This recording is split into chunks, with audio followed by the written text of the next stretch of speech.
19 November যে আদেশটা হয়েছে, যে অর্ডারটা হয়েছে, সংবিধান সংস্কার এই কি বলে এই যে আদেশটা ওয়ার্ডারটা হয়েছে, রাষ্ট্রপতি যে ওয়ার্ডারটা হয়েছে, সেই ওয়ার্ডারে বলা আছে যে একসাথে শপথ গ্রহণ, একসাথে প্রথম দিনেই যেটা প্রথম দিনে শপথ গ্রহণ করতে হবে সংস্কার পরিষদের। আপনি জানেন 1970 সালে যে ইলেকশন হয়েছে বাংলাদেশের, পাকিস্তান যে ইলেকশন হয়েছে, এলোপ্পো ছিল, লিগ্যাল ফ্রেমওয়ার্ক অর্ডার। সেখানে বলা হয়েছে যে এখানে যারা নির্বাচিত হবে তারা প্রথম 3 মাস তাদের কার্যক্রম হবে কনস্টিটিউটিভ অ্যাসেম্বলি, সংবিধান প্রণয়ন, এই কি বলে এই গণপরিষদ হবে, তাদের কাজ হবে সংবিধান প্রণয়ন করা। এলোপ্পোটা 1970 সালেও হয়েছে। এখানেও যে অর্ডার আছে, অর্ডারে বলা আছে যে প্রথমে একই দিনে 2টা শপথ গ্রহণ করা হবে, এবং নির্বাচন কমিশন যিনি শপথ দিয়েছেন তিনি কিন্তু সংসদ সদস্যদেরকে আগের দিন 2টি লেটার পাঠিয়েছেন 2টি শপথ গ্রহণ করার জন্য।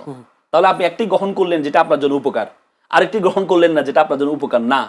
আপনি 50% ভোট পেয়ে যেটা গ্রহণ করলেন, 69% জনগণ যে দেশটা কিভাবে চলবে সেটাকে ভোট দিয়েছে, সেটাকে আপনি উপেক্ষা করলেন। তাহলে আপনি আপনার মতো করে দেশ চালাবেন? আপনি যদি আপনার মতো করে দেশ চালান, তাহলে শেখ হাসিনা তো নিজের মতো করে দেশ চালাতে চাইছিল, টিকতে পারছে? পারে নাই। পুরো শক্তি, আশেপাশে সকল শক্তি তাকে সহযোগিতা করেছে, এরপর জনগণের বিপ্লবের কাছে টিকতে পারে নাই। তো সুতরাং এই যারা আছে জুলাইয়ের বিপ্লবের উপর, রক্তের উপর দাঁড়িয়ে, তারা তো সুযোগ পেয়েছে না, ওদের সুযোগটা হতো না। যারা দাঁড়িয়ে আছে তাদেরকে দায়িত্বটা নিতে হবে। জুলাইয়ের সাথে যদি আমরা গাদ্দারি করি তাহলে এই বিপ্লব আমাদেরকে খেয়ে ফেলবে, সত্য কথা। ধন্যবাদ। আমি মোস্তফা কামাল, যেহেতু কথাটা উঠেছে, একটা প্রশ্ন আমার জানার ইচ্ছে, দর্শকেরও জানার ইচ্ছা। বলছে 2টো জিনিসে শপথ করবার জন্য নির্বাচন কমিশনের পক্ষ থেকে চিঠি দেওয়া হয়েছে, অর্থাৎ যদি আইনের কোনো মারপ্যাচ থাকে নির্বাচন কমিশনারের কাছে, প্রধান নির্বাচন কমিশনারের কাছে বিষয়টা জানা থাকা দরকার। এই যদি জেনে না থেকেও যদি দিয়ে থাকেন, বা যদি বলে জেনে থেকেও দিয়ে থাকেন, তাহলে আইনজীবীরা কেন, বা বিভিন্ন আইনজীবীরা, আপনিও নিশ্চয়ই প্রশ্ন তুলেছেন যে সংসদ সদস্য পদের শপথ গ্রহণের পর যদি সংবিধান সংস্কার পরিষদের শপথ নেন তাহলে আগেরটা শূন্য হয়ে যাবে। এটা কি প্রধান নির্বাচন কমিশনার জানতেন না? মোটেই মনে করা যায় না যে তিনি জানতেন না, তিনি জেনে বুঝেই করেছেন। আমাদের গ্রামাঞ্চলে একটা কথা আছে, কাজ নাই তো খইবাজ। এখন এমন উপাদান আমাদের সামনে নিয়ে আসা হয়েছে, একটাও কিন্তু প্রাসঙ্গিক নয় বা প্রত্যাশিতও ছিল না। এই মুহূর্তে ছিল যে দেশ কিভাবে সামনে এগোবে, কিভাবে ব্যবসা বাণিজ্য, আমাদের বিনিয়োগ বাড়বে, কিভাবে দেশ স্থিতিশীল হবে, আইনশৃঙ্খলা পরিস্থিতি কিভাবে আমরা ওভারকাম করব, সংসদটা কিভাবে প্রাণবন্ত করা যাবে, সরকার কোথাও ভুল করছে কিনা আমরা সেগুলো ধরব, সরকারের সমালোচনা করব, বিরোধী দল ভুল করলে সেটারও সমালোচনা করব। ওই একটা প্রেক্ষিত কিন্তু বাংলাদেশে তৈরি হয়েছিল। দেখেন আমরা এগুলোর ধারে কাছেও নাই। আমাদের সামনে নিত্য নতুন নানান উপাদান এমনভাবে ছেড়ে দেয়া হচ্ছে, এতে করে মানুষ কিন্তু কম বেশি বিভ্রান্ত হচ্ছে। আর মনে রাখা হচ্ছে 2টা পক্ষেরই রক্তের উপর দাঁড়িয়ে কিন্তু এই পরিস্থিতিতে আমরা এসেছি। এরই মধ্যে নানান হুঙ্কার দেওয়া হচ্ছে, হুঁশিয়ারি দেওয়া হচ্ছে, প্রয়োজনে আরও রক্ত দেব। এগুলো সাহিত্যের ভাষা, কবিতার ভাষা বা রাজপথের ভাষা। এগুলো মানুষের কিন্তু কলিজা ছিঁড়ে যায় এসব কথা শুনলে। কারণ আপনি তো রক্ত দেন নাই ভাই, আপনি বারবার রক্তের কথা বলেন কেন? যারা রক্ত দিয়েছে, যে পরিবারগুলো এখনো হাহাকার করে, ওই পরিবারগুলোর ধারে কাছে একবার গিয়ে দেখেন। যারা স্বজন হারিয়েছে তাদের বেদনাটা একটু উপলব্ধি করার চেষ্টা করেন।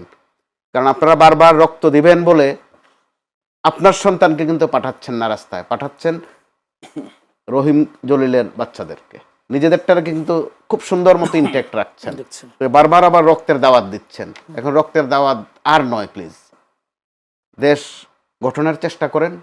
একটা মোটামুটি লেভেল পেয়ে কিন্তু আমরা এখন আছি। কারণ আমরা সাদা চোখে যেটা দেখি, বিএনপি বিশাল বিজয় অর্জন করেছে। জামাতে ইসলাম যে অভিযোগ করছে, তাদের অভিযোগ যদি সঠিকও হয়, তাতেও তারা বিরোধী দল, কয়েকটা আসন নিয়ে তারা যে অভিযোগ করেছে। তাহলে এখন সামনের দিকে এগোবার পালা। এমনকি এটাও তো হতে পারে যে কয়েকটা আসন নিয়ে তাদের আপত্তি আছে, এগুলো ভোট আবার গণনাও হতে পারে। তাহলে সরকারটাকে ফাংশন করতে দেন।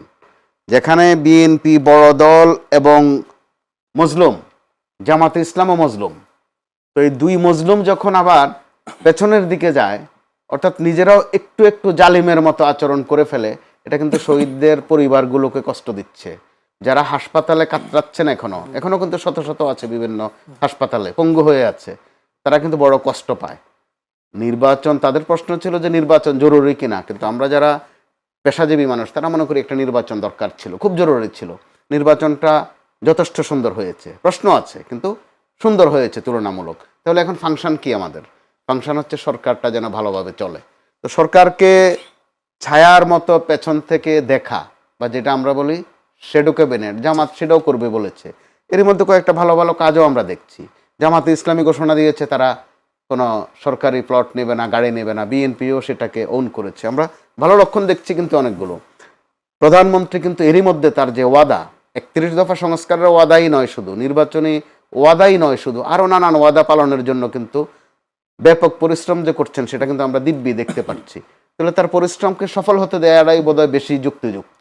তা না করে আমরা পেছনের আলাপকে যেভাবে আস্তে আস্তে করে টানছি সামনে, কোনটা বৈধ, কোনটা অবৈধ, কোনটা সাংবিধানিক, কোনটা অসাংবিধানিক, এক যথার্থে বলেছেন অ্যাডভোকেট রাসেল যে দুদিন পরে কে যে বলে আসবে, এই স্রোত যদি চলতে থাকে, যে সব বাদ দেন, শেখ হাসিনা এই প্রধানমন্ত্রী সাংবিধানিকভাবে, কারণ ওইদিকে যেতে বোধহয় খুব একটা সময় লাগবে না যদি আমরা এই অপ্রাসঙ্গিক আলাপে বেশি থাকি। জি, ধন্যবাদ আপনাকে। আমি একটা প্রশ্ন আজকে জেনেছেন আন্তর্জাতিক অপরাধ ট্রাইব্যুনালের প্রসিকিউটর পরিবর্তন হয়েছে। প্রসিকিউটর পরিবর্তনের মধ্য দিয়ে, যদি আগের প্রসিকিউটর তিনি বলেছেন অসমাপ্ত কাজ সমাপ্ত করবেন নতুন প্রসিকিউটর, আবার নতুন প্রসিকিউটর তিনি বলেছেন অপরাধীরা অর্থাৎ যারা কম নিরপরাধ তাদের হয়রানি করা হবে না। এই নতুন প্রসিকিউটর নিয়োগ, প্রবর্তন প্রসিকিউটরের বিদায় কি দেখছে আগামীতে আন্তর্জাতিক অপরাধ ট্রাইব্যুনালে যে বিচারগুলো হবে সেই বিচারগুলো কন্টিনিউটি ঠিক থাকবে কিনা? আপনি ঠিক থাকবে বলে তারা যিনি বিদায় নিয়েছেন তিনিও আশা করছেন, যিনি নতুন বসেছেন তিনিও আশ্বাস দিয়েছেন। তাহলে একদিকে আশাবাদ আর একদিকে আশ্বাস, আমরা জনগণ হিসেবে দুটাই বিশ্বাস করতে চাই। আর যে বয়ানগুলো মাঠে ঘাটে তৈরি হচ্ছে যে সরিয়ে দিল বুঝি ওনাকে, না, এটা সরিয়ে দেয়া নয়। আমরা বাইরের থেকে এ নিয়ে নানান আজে বাজে কথা বলছি, নানান বয়ান তৈরি করছি। প্র্যাকটিক্যালি এটাই তো পদ্ধতি। এখন ক্ষমতায় আছে বিএনপি, তো সেটাও গোপন থাকার বিষয় নয়, বা গোপন নেইও, তথ্য সবার কাছে এখন থাকে। 5 আগস্টের পর গুরুত্বপূর্ণ এসব জায়গাগুলো দুটো দল কিন্তু ভাগাভাগি করে নিয়েছে, ডিসি, এসপি, ভিসি বা আদালতের বিভিন্ন বড় বড় পদ পদবিগুলো। তো তখন ভাগাভাগির একটা প্রাসঙ্গিকতা ছিলই দল দুটো। তাহলে এখন যেহেতু বিএনপি ক্ষমতায় বসে গেছে, এখন ভাগযোগের আর ফাংশন কিন্তু নেই, থাকবে না, এখন বিয়োগের ফাংশন থাকবে। আপনি এই বিপ্লবের পর, যদি বিপ্লব না অভ্যুত্থানের পরে কি স্যাক্রিফাইসিং মন মানুষের দেখছেন প্রসিকিউটর, তো আপনার কি মনে হয় উনি ভালো করছেন? যদি ভালো করেই থাকে তাকে সরানোরও বা যিনি কাজ করেছেন তিনি সাহস নিয়ে কাজ করেছেন, সেটা নিয়ে বরং কারো কারো হিংসা আছে, বিদ্বেষ আছে তার প্রতি, তিনি এত কাজ করছেন কেন। আবার যিনি এসেছেন তিনিও অত্যন্ত লার্নেড এবং বিএনপির রাজনীতির সাথে তার একটা সম্পৃক্ততা আছে। তো আর যিনি বিদায় নিয়েছেন তিনি ভিন্ন ঘরানার ছিলেন, জামাতে ইসলাম অথবা এবি পার্টি এই ঘরানার ছিলেন। এগুলো লুকানোর বিষয় নয়, এগুলো আমতা আমতা করার বিষয় নয়, চিবিয়ে চিবিয়ে কথা বলার বিষয় নয়। তো এখন বিএনপি ক্ষমতায় আছে, তারা তাদের মতো ফাংশন করবে, এটাই স্বাভাবিক, এটা দোষণীয় নয়। না, আমার কথা হচ্ছে যে থাকলে তো সমস্যা, সব মিলিয়ে সবার আগে বাংলাদেশ, এগুলো বলছে একসাথে বাংলাদেশ গড়ি, এরকম আরো অনেক কথা ছিল, জাতীয় সরকার হওয়ারও তো কথা ছিল, আছে এই আলাপ কোথাও এখন? এগুলো নির্বাচনের সময় মিষ্টি মিষ্টি কথা সবাই বলে, কেউ কম বলে না। বিএনপিও বলেছে, জামাতে ইসলামে বলেছে। প্র্যাকটিক্যালি আমরা এখন কি দেখি? প্র্যাকটিক্যালি বরং মাঝে মধ্যে তারা নিজেরাই আওয়ামী লীগ হয়ে যান, তারা তাদের মতো থাকেন না। আপনি এখন জাতীয় সরকারের কথা আলোচনা তুলে দেখেন তো, কারো মনে আছে কিনা যে দুই দলে কিন্তু বলেছিল শুধু জাতীয় সরকারে না, যারা পরাজিত হবে তাদেরকেও সাথে নেওয়ার কথা ছিল। এগুলো হচ্ছে নির্বাচনের মাঠে এ ধরনের হাওয়াই কথা অনেক থাকে। একটু যেতে চাই রাসেল ভাইয়ের কাছে। রাসেল ভাই, 12 মার্চ রাষ্ট্রপতি বা ত্রয়োদশ জাতীয় সংসদের প্রথম অধিবেশন আহ্বান করেছেন। আমি এর আগে একটু আলাপ করতে চেয়েছিলাম যে নতুন করে যে জটিলতা কোনো সৃষ্টি হবে কিনা বা শূন্য পদ, আগে আপনি আলোচনা করেছেন। যদি ভাই বলে আগামীর যে অধিবেশন সেখানে বিএনপিও থাকতে অবশ্যই থাকবেন, জামায়াতেরও লোকজন থাকবেন বা তাদের জোটের লোক সবাই থাকবেন, এমপিরা, কেমন হবে অধিবেশন? বা এখানে কোনো জটিলতা তৈরি হবে কিনা নতুন করে, যে আইনজ্ঞরা বিভিন্ন ধরনের কথা বলছেন? না, আমি বিশ্বাস করি এবারের অধিবেশনটা খুব চমৎকার অধিবেশন হবে। কারণ হচ্ছে এবারের দুই পক্ষ একসময় একটা মিত্র শক্তিতে ছিল, এখন তারা অপোজিশনে আসছেন। অপোজিশন জিনিসটাও তো একটা সাংবিধানিক পোস্ট, আবার হচ্ছে প্রধানমন্ত্রী ওদের সাংবিধানিক। হ্যাঁ, তো সুতরাং আমার মনে হয় কঠিন একটা, অনেক 17-18 বছর পর একটা কঠিন বিরোধী দল একটা দেশের জন্য খুব গুরুত্বপূর্ণ। দেখেন, একটা বিরোধী দল যদি হয়, একটা বিরোধী দল যদি শক্তিশালী হয়, তাহলে এটা দেশের জন্য ভালো, এবং যদি সরকার যদি অতিরিক্ত ক্ষমতাবান হয় এটা দেশের জন্য ভালো না। কিন্তু একটা শক্তিশালী বিরোধী দল যদি হয় তাহলে চেক অ্যান্ড ব্যালেন্স থাকে, সেটা আমি মনে করি একটা শক্তিশালী বিরোধী দল হবে। এবং এখন থেকে দেখেন, যখন জামাতের পক্ষ থেকে বলা হচ্ছে যে আমরা প্লট গ্রহণ করবো না, বিএনপির পক্ষ থেকে কিন্তু সুন্দর কাজের উদ্বুদ্ধকরণ হিসেবে তারাও ঘোষণা দিয়েছেন। তার মানে কম্পিটিশন হবে ভালো কাজের, ঘোষণা দিয়েছেন তিনি গাড়ি ভালো কাজের, হ্যাঁ ভালো কাজের কম্পিটিশন হবে। হ্যাঁ হ্যাঁ, সেই ক্ষেত্রে আমি মনে করি এটা একটা ভালো দিক। আর প্রধানমন্ত্রীর গাড়ি ব্যবহার, ড্রাইভারের খরচটাও তিনি প্রধানমন্ত্রীর গাড়ি ব্যবহার, এটাকে আমি এটা যেমন সাধুবাদ জানাই, আবার এটার বিপরীতে যদি আপনি একটু তাকান, গাড়ি ব্যবহার এটা ওনার সিকিউরিটির কারণে উনি ওনার পার্সোনাল গাড়ি ব্যবহার করবে। আমি বেশিরভাগ সময় যখন টকশোতে আসি, আমি কিন্তু আপনাদের গাড়ি ব্যবহার করি না, আমি নিজের গাড়ি ব্যবহার করি। আমি মনে করি আমার গাড়ির মধ্যে, আমি মনে করি আমার গাড়ির মধ্যে সব কিছু আমার আছে, যখন যেটা চাইবো সেটা পাবো। কিন্তু আপনাদের গাড়ি চাইলেও তো আমি সব জায়গায় যেতে পারবো না, বা সব জায়গায় আমি নিজের মতো করে ব্যবহার করতে পারবো না, আমার সকল কিছু গাড়ির মধ্যে থাকে। এই জন্য আমি মনে করি এটা না মানি যে আপনাদের প্রতি আমি দয়া করছি, যে আপনাদের গাড়ি ব্যবহার করছি না, আপনাদের তেল বাঁচাচ্ছি না, এটাকে আমি ওইভাবে দেখি না। আমি মনে করি গাড়ি ব্যবহার, উনি ওনার পার্সোনাল গাড়ি ব্যবহার করছে, উনি মনে করছেন যে এটা উনি আসার পর থেকে ব্যবহার করেছেন, ওইটা সিকিউর গাড়ি ওনার জন্য। হ্যাঁ, এটাকে উনি অভ্যস্ত হয়ে গিয়েছেন, অভ্যস্ত হয়ে গিয়েছেন। এটা তো আরো বেশি দিক থেকে, যে উনি ওনার পার্সোনাল ড্রাইভার ব্যবহার করছেন। সরকারি ড্রাইভার তো এগুলোর মধ্যে কিন্তু সন্দেহ থাকে, ঝামেলা থাকে, কারণ এরা তো আবার আগের আমলের ড্রাইভার ছিল, এখন নতুন আমলের ড্রাইভার, তার পরিবর্তন হয় নাই। হ্যাঁ, কিন্তু আমি পার্সোনাল আমার ড্রাইভার ব্যবহার করব, সে আমার বিশ্বস্ত। হ্যাঁ, এই দিক থেকে আমি মনে করি গাড়ি ব্যবহার বা ড্রাইভার ব্যবহার এটা বড় কিছু না, বড় কিছু অন্য দিক থেকে। যেমন আপনি একটু আগে বললেন, আমি প্রধানমন্ত্রীকে ধন্যবাদ জানাতাম, আপনি যে মাত্র কথা বললেন যে প্রধান এই কি বলে ট্রাইব্যুনালের যিনি চিফ প্রসিকিউটরের ক্ষেত্রে, যদি আপনি জানেন বাংলাদেশে এখন স্বীকৃত চিফ প্রসিকিউটর যিনি ছিলেন, তিনি আইনজীবীদের মধ্যে আমরা দেখি যারা প্রসিকিউশনে ছিল আগে, ট্রাইব্যুনাল তো আগে গঠন হয়েছে, প্রসিকিউশন এবং যারা ডিফেন্স লয়ার ছিল, তার মানে তারা যোগ্য, যারা ডিফেন্সে ছিল তখন কিন্তু আপনি তাজুল সাহেব কিন্তু ডিফেন্সে ছিল, তার মানে তিনি তখন কিন্তু খুবই যোগ্যতা প্রমাণ দিয়েছেন ডিফেন্স লয়ার হিসেবে।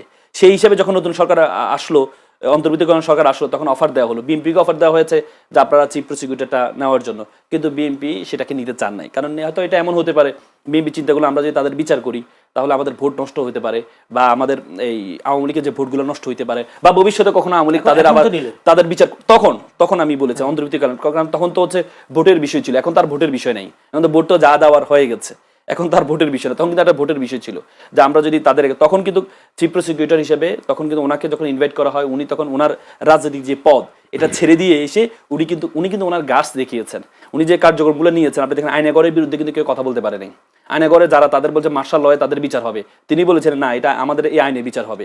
বলা হয়েছিল তারা হাজিরা দিবে হচ্ছে ক্যান্টনমেন্টে থেকে, না বলা হয়েছে না, তাদেরকে সশরীরে আসতে হবে। এই গাছ দেখিয়ে বড় বড় সেরা কর্মকর্তাদেরকে কিন্তু উনি নিয়ে আসছিলেন এবং খুব প্রশংসিত হয়েছিলেন। এবং ওনার এই পর্যন্ত যত কার্যক্রমগুলো আছে খুবই স্মার্ট কার্যক্রম, যেটা আন্তর্জাতিকভাবে স্বীকৃত হয়েছে, যে ওনার বিচার উনি যেভাবে এইগুলো সাজিয়েছেন, যে কোনো আদালতের, পৃথিবীর যে কোনো আদালত হোক, এই আদালতের সেম বিচারই হবে। তার মানে এমন একটা যোগ্য ব্যক্তিকে, আপনি যখন জাতীয় সরকারের কথা বলেছিলেন, বিএনপির পক্ষ থেকে কিন্তু জাতীয় সরকার কথা বলেছে, জামাত ছাড়া বাকি সবাইকে নিয়ে জাতীয় সরকার মানে কি, আমরা যোগ্যদেরকে, আমাদের দলীয় যেই চশমা আছে, চশমা খুলে আমরা যারা যেখানে যোগ্য তাদেরকে সেখানে আমরা বসাবো, কিন্তু আমরা সেটি দেখতে পাই না। সেটি দেখা যেত যে ওনাকে যদি সহযোগিতা করা যেত, ওনার সহকারী যারা তাদেরকে পরিবর্তন করে বিএনপি যারা আছে তাদেরকে অন্তর্ভুক্ত করে ওনাকে যদি রেখে দেওয়া যেত, তাহলে আমি মনে করি উনি খুব প্রশংসিত হতেন। শুধুমাত্র একটা গাড়ি ব্যবহার না করা, ড্রাইভার ব্যবহার না করা, এগুলো প্রশংসার বিষয় না। প্রশংসার বিষয় হচ্ছে জাতীয় বড় বড় বিষয়গুলো। এই যেমন আপনি যে আজকে 5টা সিটি কর্পোরেশনের প্রশাসক ঘোষণা করলেন, কাদের যোগ্য ব্যক্তিদের করলেন, নাকি পলিটিক্যাল আপনার যারা এতদিন পর্যন্ত আপনার সেবা করেছেন তাদেরকে আপনি করেছেন? তো আপনি সবগুলো তো দলীয় কর্মী, তার মানে আপনি যদি যোগ্য ব্যক্তিদেরকে নিয়ে আসতেন তাহলে আপনাকে আমরা স্যালুট দিতে পারতাম, কিন্তু আমরা সেটি করতে পারি না। তার মানে আমরা জাতীয় সরকার মুখে বলেছি, কিন্তু আমরা সেই জায়গায় গিয়ে যখন এক্সিকিউট করছি তখন কিন্তু আমি দলীয় বৃত্তের বাইরে যেতে পারছি না। কিন্তু এখন নতুন বাংলাদেশে কিন্তু এখন যুবকরা পায়, আমাদের কিন্তু প্রায় 4 কোটি হচ্ছে যুবক আছে, ভোটার আছে, এবং ভোটারদের কিন্তু পালস বুঝতে হবে। ভোটাররা কিন্তু এই দলীয়করণকে পছন্দ করেন না।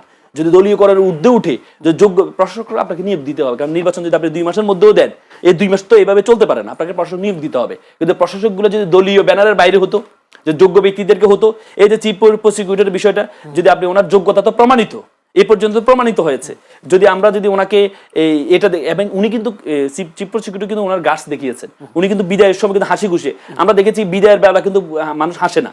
আপনি দেখেন বিসিবির যখন সভাপতিকে বিদায় দেওয়া হচ্ছে, উনি কিন্তু মামলাও করছে পরবর্তীতে, কিন্তু এই যে চিফ প্রসিকিউটর সাহেব তাজুল সাহেব কিন্তু উনি হেসে নিজেই বরণ করে নিয়েছেন। তার মানে এটা উনি গাছ দেখিয়েছেন, কিন্তু আমরা যোগ্য মানুষকে সম্মান দিতে পারি না।